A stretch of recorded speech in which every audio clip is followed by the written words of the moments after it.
Aslam, welcome to my channel. I am Alexa Adun, and today I'll be sharing with you my kind of disturbing encounter with a bus driver in Benin.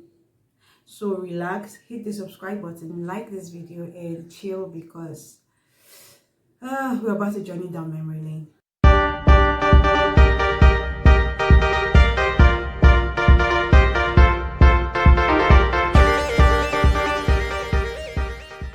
So last year, around like July or August, I don't remember, I was at a bus park trying to get home and I saw a bus that was going my direction. I asked, how much is it to get to my bus stop? He said 250. And in my mind, I was like, okay, that's the regular price. Awesome. I boarded the bus and we moved. Getting close to where I was, actually, people on the bus already, most people already alighted and I was the only one left in the bus. I don't know why, but it was just weird that day. Close to where I was supposed to get off, the bus driver stopped. Like I could see my junction from where I was, but he stopped and I was like, okay, why are you stopping, sir? And he said I have to get off or I'll pay 300 naira. I was like, but you told me 250 when I got on this bus. Why are you telling me 300 now? Because if I had not asked and you are just telling me, I'll be like, okay, it was my fault. I didn't ask initially. But I asked and we settled this already. Why are you trying to like extort me or something? It's because I'm fine. Okay, I did not say that last line. But I refused to pay the extra 15 naira because really that was just not right. He got furious, kind of gathered a crowd. They asked him, okay, what's going on? He explained and they were like, but the lady is right. It's 250. You don't have to take extra 15 naira. And since no one was on his side, he just got angry, got back on the bus and drove me to my destination. And you know the funny thing, that it was actually trackable. Like I could walk from where he stopped to where I was going, but what was all this one? Why are you trying to bully me, sir? So I did not get on the bus. He got back on the bus and he drove to my destination. I stopped, I got off, then I gave him the 250 because he had no conductor. So I gave him the 250 naira, and when he took it, just before I could turn back and move or whatever, it was like, for this thing when you do so, you go die before this year end.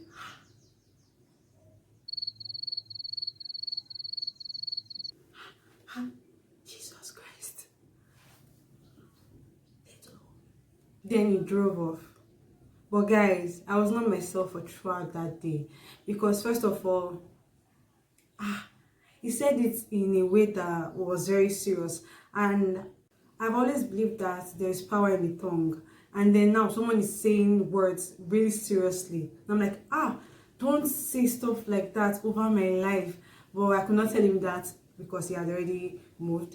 And I took it quite seriously because I don't joke with the tongue or words that people say. And that's why I don't just go about throwing bad words everywhere or cursing people. Because I actually believe if I curse someone, they will be cursed. Guys, do you know that on a normal day at my junction, I would have taken a motorcycle down where I was going, down to my house, but that day I trekked because like it's not thing that you just make somebody go mad. Because really I started thinking, what did I really do to this man? Then I went down the whole event or occurrence and all, and I started thinking, like, from the point where I asked how much, I was like, I really asked him how much, right? Yes, I did. I was so confused. I think I was talking to myself throughout that walk, and I don't care if people were looking at me. I was really thinking about my life and the fact that this year will soon end and you want to say I'll not live to see next year. My initial response was, it's you that will die before this year ends, because really you cannot just be saying words like that over my life. It's my so after going through the whole day over again in my head, and I was sure that yes, I really did not offend this man, at least not intentionally. I really asked him and he said 250, and I'm not trying to be a fraud or whatever. So I was just, though there was still a part of me that was like, or is there something I did and I'm not aware of it? So I was just like, God, if I actually offended this man, I'm sorry. Do not allow that curse to really affect me. And I'm also sorry that I cursed him back, because I really did believe that it would affect him since I did not offend him and he's trying to, do stuff like that. So I believed So I said, God, if this man has family or something, he probably has kids or a wife or siblings and stuff like that. I do not really want him to die. I just said that out of anger.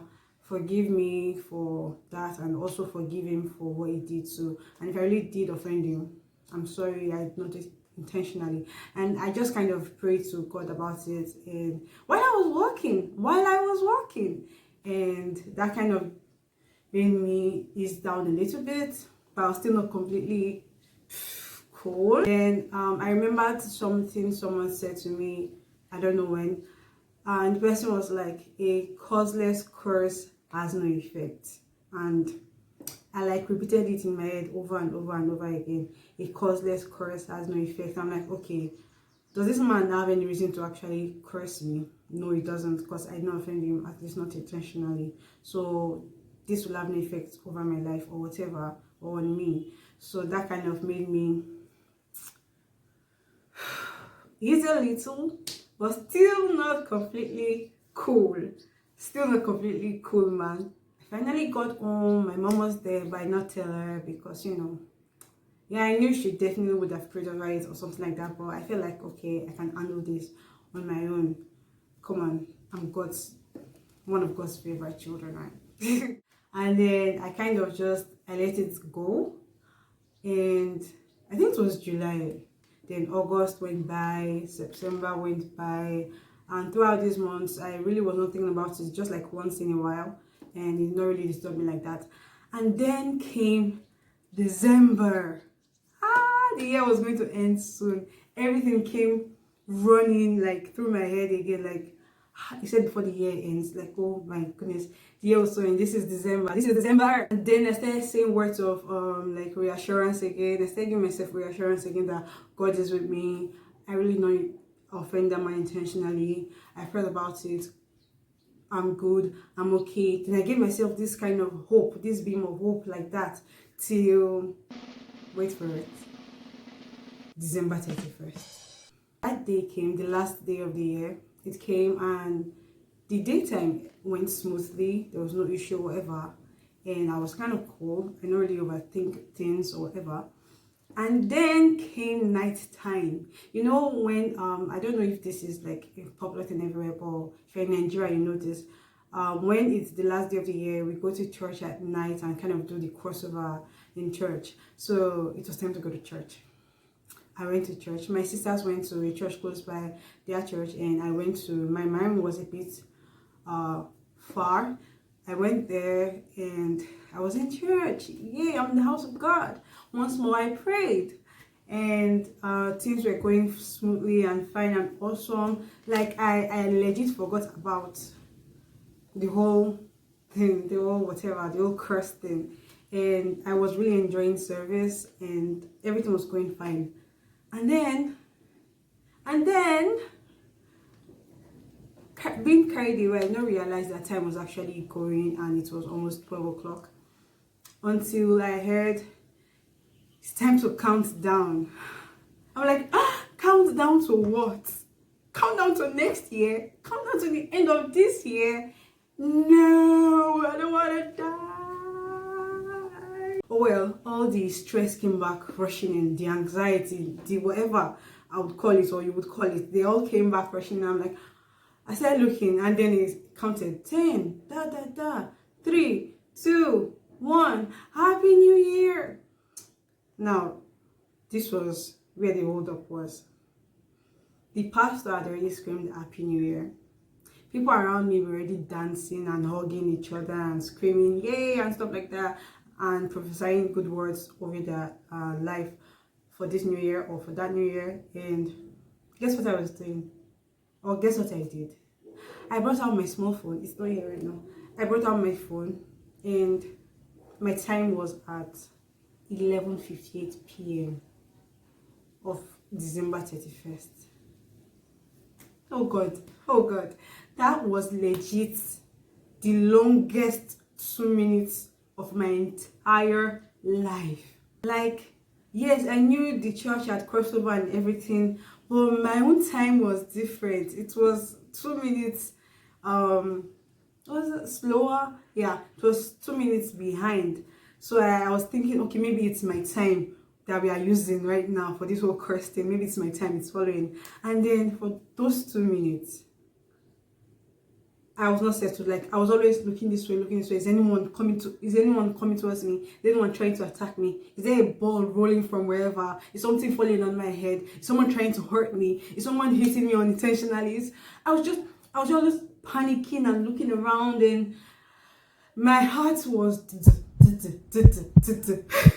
and then after like what seemed to me as an eternity, I looked at my phone to check the time again. And finally I crossed over successfully, and it was 11:59. 11:59. That means the word still had like 1 minute, or the curse still had like 1 minute to take effect. I'm like, okay, you go through this. I started praying it, like speaking to God in my mind, or the Holy Spirit in my mind. I'm like, no, this can happen.